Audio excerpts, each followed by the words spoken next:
You are live. All right. Hello, everybody, and welcome to another HRN Live. I know today we're doing a little bit late. We did have one earlier. Is that with Dr. Selsky? Yep. That was with Dr. Selsky. Okay, perfect. So the one earlier around 11 o'clock was up, but it wasn't with me. It was with Dr. Selsky.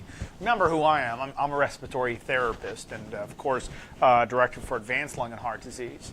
So as we kind of wrapped things up as we go along, we were talking before about like the virtues with pulmonary rehabilitation, and also we do have a lot more space available for more people.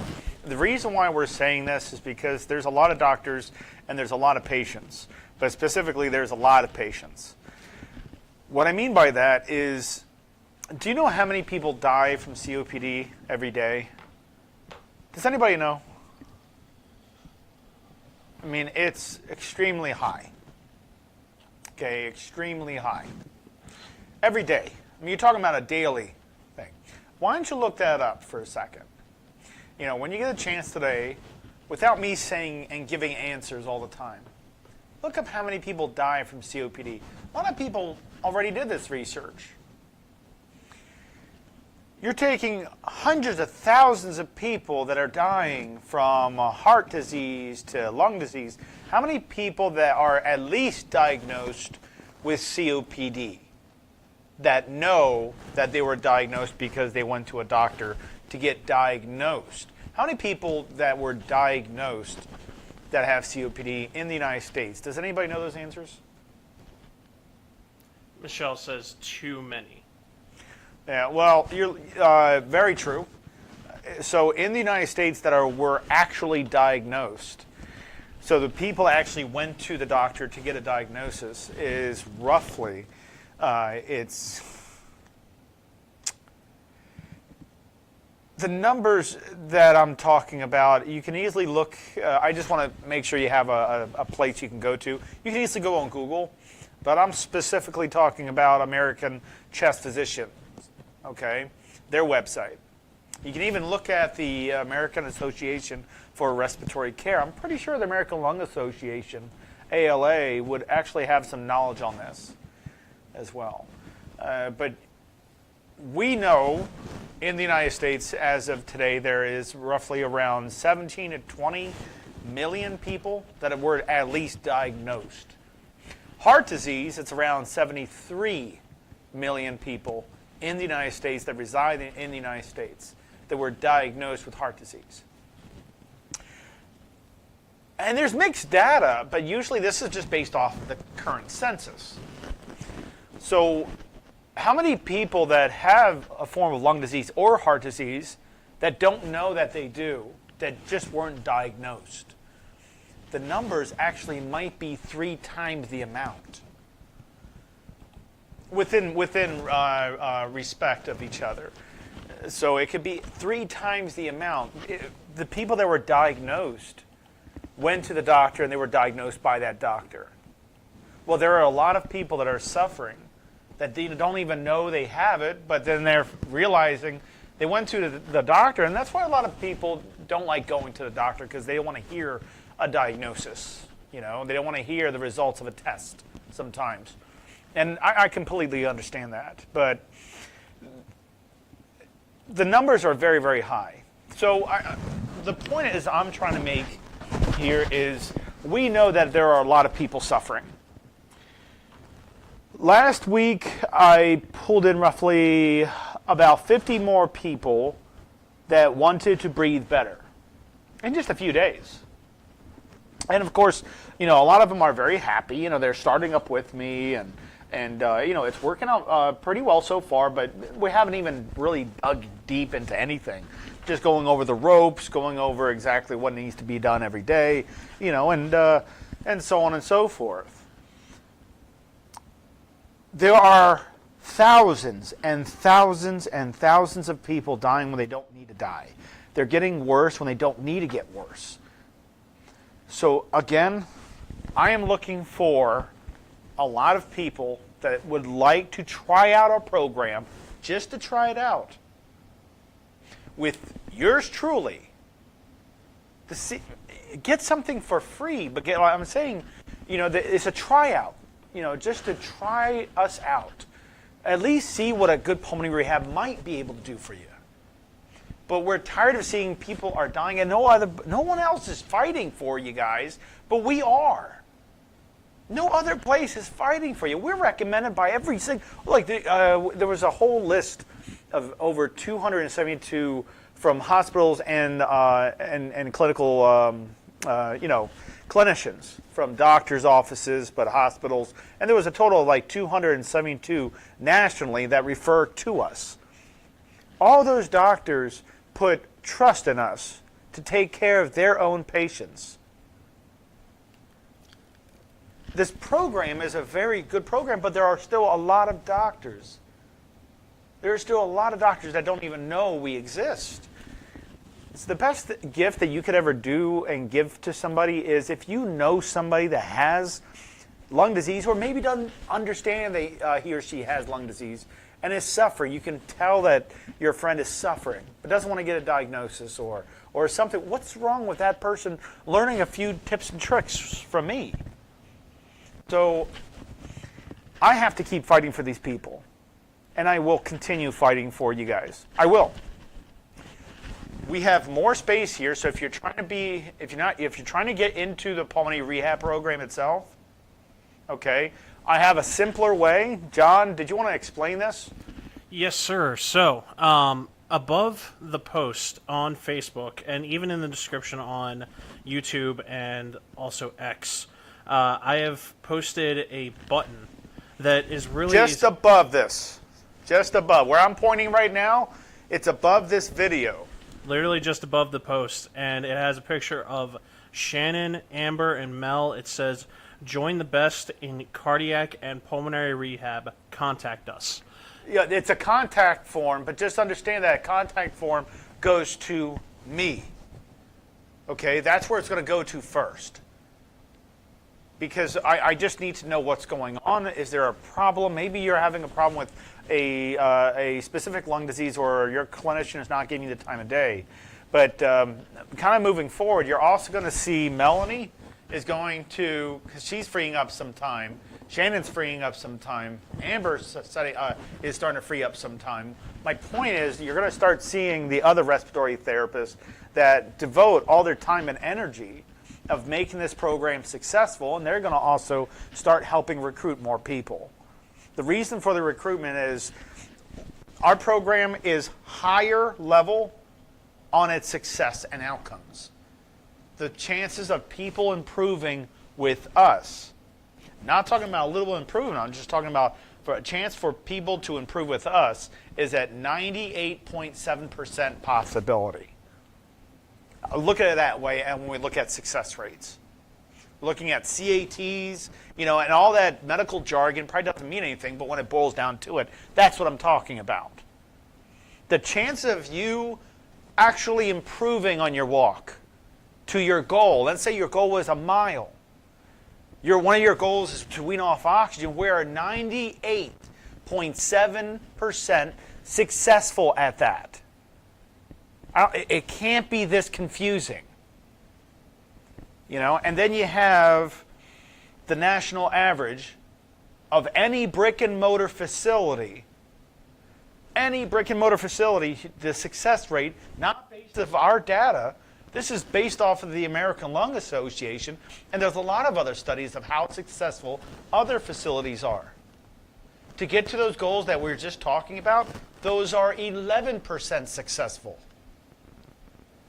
The national average, I'm not making this up, this is general knowledge. Just look at the American Lung Association and just type it on a Google search if you want to. How successful is pulmonary rehab? That's all you have to type in. How successful is pulmonary rehab? And they will show you the national average. So because we're talking about averages, you'll have one that's going to be the highest average. We hold a very high average of 98.7%. The national average is 11% successful. Join and try out a program that works. We're still going to talk to your doctor, of course, but we're just tired of seeing people just they're given either bad information or they're suffering, and they don't have to suffer. And I know there's a lot of people talking very highly about us, and it looks like everybody talks very highly about us. But we kind of need your help, guys. There's too many people dying every single day, and we're getting 50 people out of millions. I'm not saying we're going to take on and save the whole entire world, but at least we're trying. You know? I mean, what better program to show off to doctors that the national average should never be 11% successful? That HRN should be modeled by the other facilities. We're trying to change pulmonary rehab. We have. And it's all remote. And it's more successful than somebody putting hands on. Yeah, kind of goes without saying.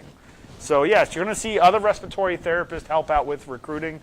And remember, we talk to your doctor. This is a certified program. It's covered by insurance. We know what we're doing.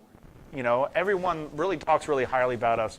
But if you want to give it a shot, just give it a try. Click that link just above me. That's it, guys. Okay. All right.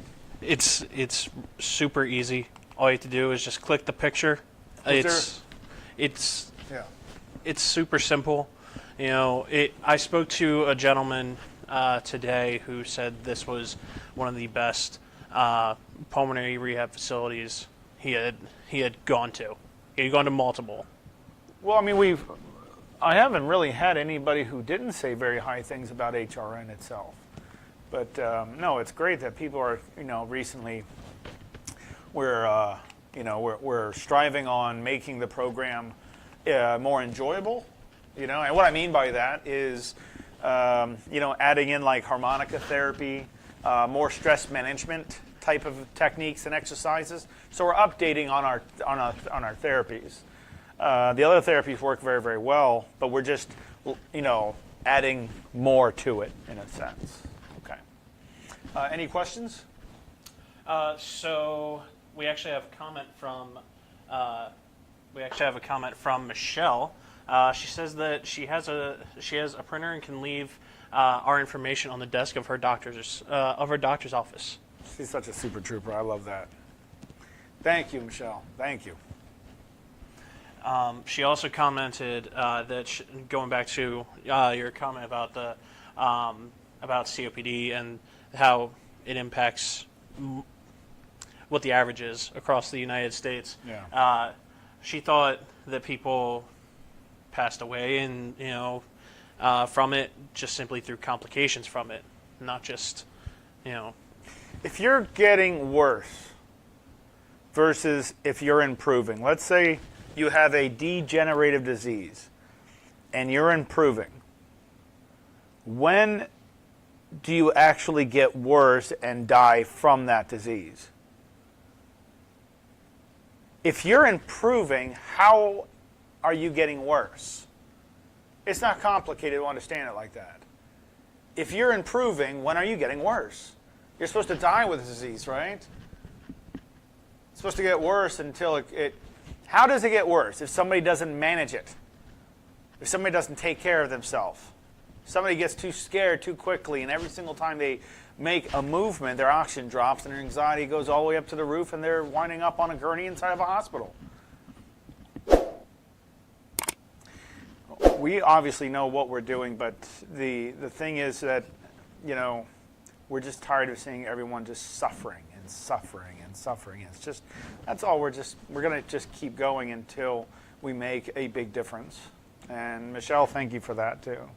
And everyone else, I know there's so many people that are just always rooting for us. And we try to do everything we can, but sometimes a lot of doctors that don't want to listen because some doctors are stubborn, as you noticed. And that's true. We're just speaking the truth. We're not fabricating anything. But sometimes they don't understand. So I felt if we rehab people and got them really well, and they were able to do a lot more, and they were super happy, and their doctor sees that, then that doctor will probably refer more or one of his or her patient to us, so we can keep, and just so we can show the doctor, look, pulmonary rehab is not 11%. It's 11% successful because everyone else is doing a bad job. While there are good facilities out there that should be modeled, like for instance HRNs, it should be modeled for the other facilities to do, but they don't do that yet. So if we raise enough fuss, yes, of course that's going to happen. But if we stay quiet and just don't tell our doctor what's a good program, how is a doctor supposed to know that? They need to see it. Come on now. So, Alex, we actually have a question from YouTube. Sure. They commented, I need help with my smoking. So, how is it, what do we offer to help with smoking cessation? As far as getting past that. Well, I mean, it's a smoking cessation class, but it's not just one. There's many smoking cessation classes because not everybody's built equally. So we have different variations of smoking cessation. Some people, one technique works best for this person, while another technique might work better for another person. So we have a smoking cessation, and that's one thing is we have to stop smoking, and we have to go over a lot of techniques just in case one person struggles with one, but we work it together.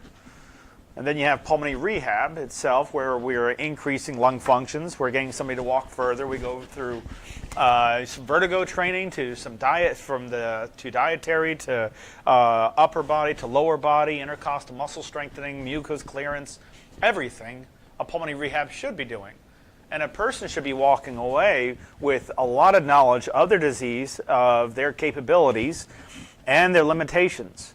Not thinking that every time they get a little out of breath, something bad is happening, because that's not the case. So there's too many people that think that they're knocking on death's door, and that's not the case. And all we're going to do is just show you. I mean, I'm not sure what you have to lose, but I would recommend me talking to you and just click on the link just above me. Okay, guys? That's the best I can do.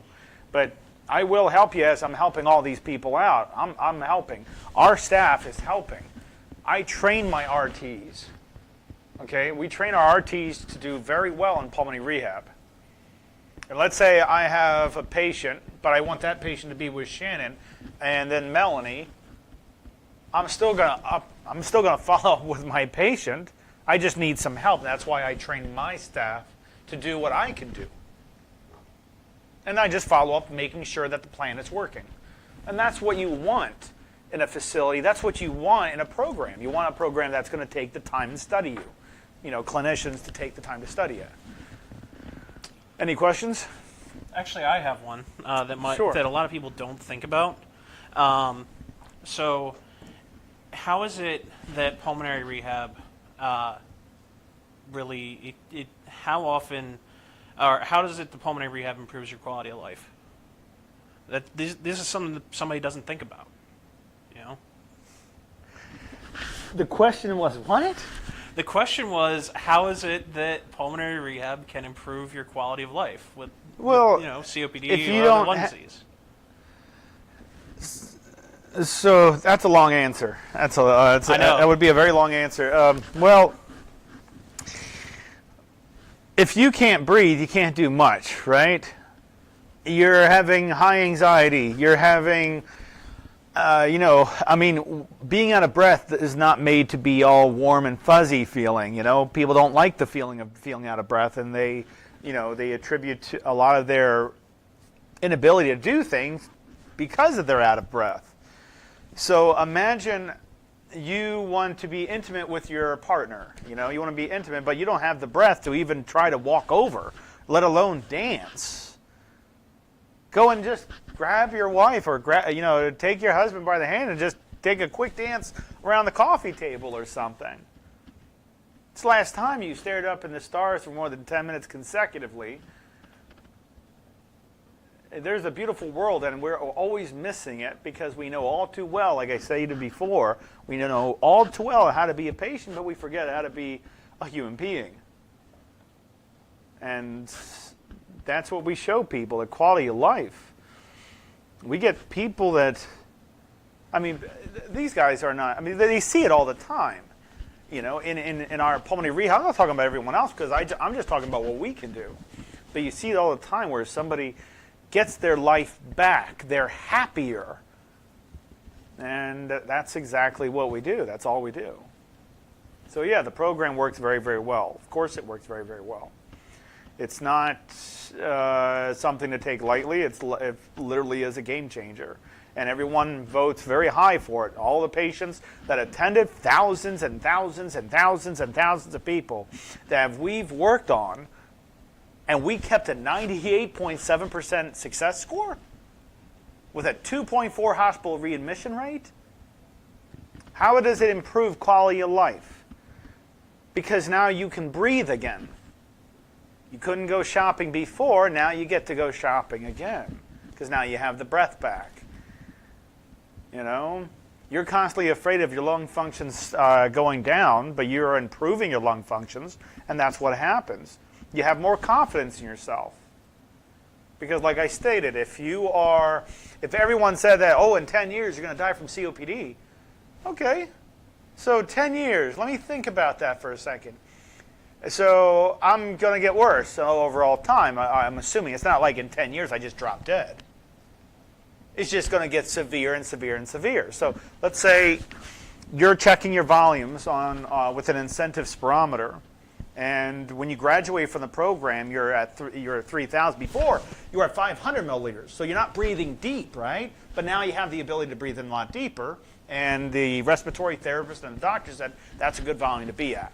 So we just got you, Mrs. Smith, to go from stage, like an end-stage COPD back up to a moderate level. So when do you get worse? Well, anyways, let's just say we graduated with a volume of 3,000 milliliters, which is pretty average of a good volume intake for somebody. Meaning, I'm talking about breathing, the depth, the quantity of gas, which is air, coming into your lungs. If it's not sufficient, it's not going to be good enough for a huge human body, right? Of course not. If you're breathing like a chipmunk, right, that's nuts, right? If you're breathing like a human being, you have the ability to bring in more oxygen into your body and a lot more CO2 to come out. So yes, being just something which I would always love to be, and just be intimate with my partner, to being able to go for a jog, walk my dog. If I just took one of those things away, I don't think I would be a very happy person, let alone all those things. It's as if you're losing your humanity. Well, does anybody understand? I'm sure a lot of these people could understand. Well, we have a comment from Pamela that she's agreeing with you. Yeah. I don't know anybody else who would not agree with me. You take it for granted, didn't you? But as soon as your breathing got worse and worse, and you felt like it was getting worse and worse, now you're seeking help, and you wish you sought help like 10 years ago.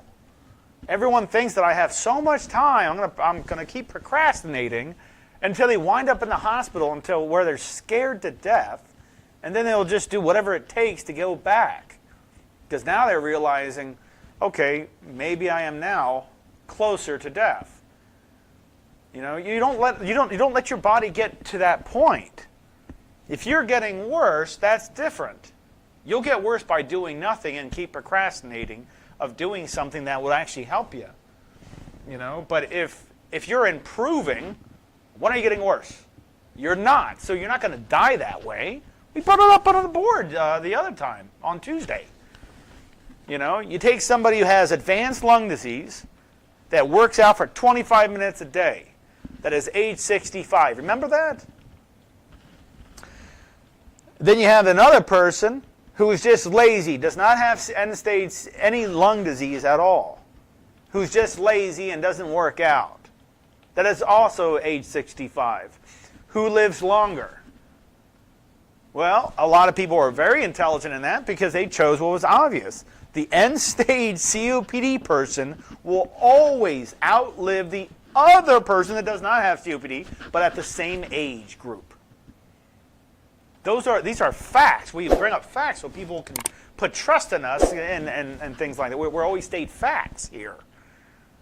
You know, there's just too many people suffering. Anyways, any questions? Not at the moment. I mean, I do have one from Facebook Sure. that was commented in the support group, which you should all take a look at your screens and take a look at our support groups and our other social medias. Anyway, we had a comment in there that was asking, so this person was feeling as if she did something wrong because she was diagnosed with COPD very young, or as she saw it as very young. So I was curious if you wouldn't mind shedding some light on that. The question was what is the average age, essentially? average age? Okay. Yeah. If you want to look at the average age, it's a hard question, and the reason why it's tough is some people don't know they have COPD at all. They just weren't diagnosed. But let's say the person probably had COPD for 15 years. A very mild form, very mild, where they didn't feel anything, but it was enough to get a diagnosis. But the person never went to the doctor because that little mild stage of COPD wasn't really noticeable in the person's symptoms. They just had a little heightening of work of breathing, a little bit of congestion, but nothing's really happening as much. Okay? So that person keeps waiting and waiting and waiting, and then 10 years later, let's say, 15 years later, maybe 10 years later, then they're feeling a big difference. Then their oxygen's dropping, they're passing out more, they can't sleep anymore, they get out of breath too quickly, right? They're wheezing too much, their congestion becomes more and more abnormal. Now they're popping up blood, green mucus. I'm sorry if I'm talking to everybody while they're having dinner, but this is the reality of it. You have all these people that are, you have this person, let's just say, you have this person that probably didn't know he or she had COPD for a long time. But because of you getting scared or seeing that, okay, these conditions are getting worse and they look like the same symptoms of COPD. And then you wait 10 years, 12 years to see a doctor, and the doctor says, yep, you have end stage. But how long were you diagnosed for? 2 minutes. Even though it was probably with you for 10 years. Do you get what I'm saying? It's hard to say what age, but if there are people that have they have alpha-1 antitrypsin deficiency syndrome. They have alpha-1. And they can be at age 15 years old, even younger. But I've seen them at age 15 years old, end-stage COPD. Because they're mycophages, you have these cells that produce trypsin. We can go over this, next time, but you have these cells that produce trypsin. Well, then you have these alpha cells that neutralizes the acid trypsin. And if it doesn't neutralize it, it eats away the walls. So that your lung parenchyma you start having more of these holes that starts appearing on your chest x-ray. And that's because of that, the destruction of the alveoli. And that's, really, that's just how it works. So what age? Most people go to the doctor around age 45 to around 50 years old once they start noticing difficulty in breathing. At that time, more diagnoses are made at age 50 on average. But like I said, somebody could have it from something as simple as an alpha-1 problem, okay, versus, all right, I've been around household cleaners. I've never smoked a day in my life. Yeah?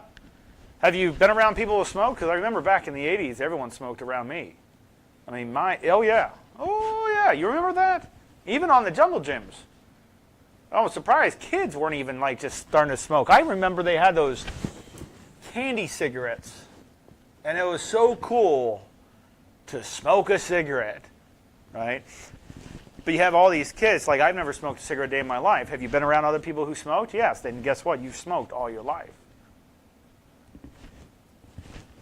Whether we like it or not, that's the way that's literally the way it is. I've never smoked a day in my life, but I lived in the city all my life, and when I went to the doctor, I had advanced lung disease. Why? The pollution. You know, everyone gets a form of lung disease, but we don't have to go out. You know the if you were to type in old person, just saying, if you were to type in old person or old senior citizen, what pops up in your head with today's news and media and photography? What do you usually see? Somebody in a walker, somebody wearing oxygen. That's very common to see a picture. When you hear old person, senior citizen, you think of somebody in a wheelchair, somebody on oxygen, somebody that has a colostomy bag. Do you ever think of an old person sitting on the grass and looking up in the stars? No. You don't, do you? You think of old person, senior citizen, you're thinking oxygen-wearing person. And why? You're thinking of somebody is disabled. Tell me that doesn't pop in your head. So every time somebody's getting older, they hate it. It's like, oh, I don't know when I'm going to sit in that wheelchair. You know, if you believe in something hard enough, it will come true in a way. I'm not going to do that. I'm not going to do that. I'm not going to do that, you know. It's like, all right, you'll never do it. I can't do that because you're using the word can't. I can't do that. Oh, I can't do that. Oh, I can't do that. Have you ever tried? No. Well, how do you know you can't? Because I know I can't. Well, that doesn't sound like heart. That sounds more like brain getting used to being out of breath and not wanting to choose to do anything about it. Well, yeah, because all my doctors said that there's no cure. It's just going to get worse. I'm too old. What else do I have to live for? You know, two of the worst deaths in the world is being burnt alive and being suffocated. That also includes drowning. If I'm going out, I look at myself as a titan. I don't care what anybody says. That's how I look at it myself. I say, come on, Alex, you can do this. You can do this. You can do it. You can do it. I don't give up. I look at myself as a titan. Okay?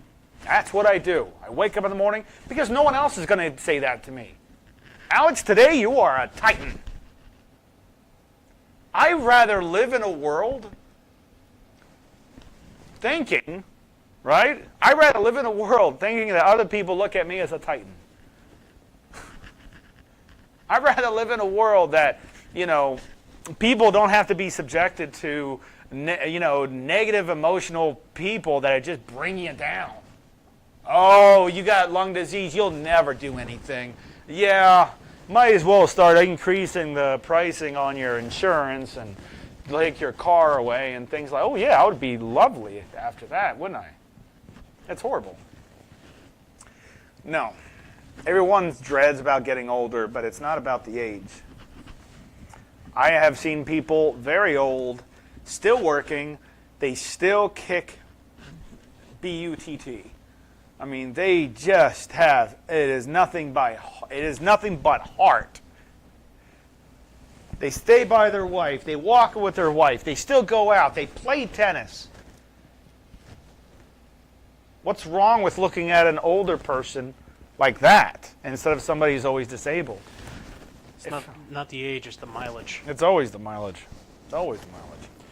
Well, Alex, we are running out of time. Yep. So thank you to everybody for tuning in. Don't forget, guys, please click just above this. It's a contact form. It gets sent to me, and I would like to talk to you. Okay? I'm here to try to help as many people as possible. Sorry, you can tell how that got mixed up. But that's it, guys. Have a good night, everybody.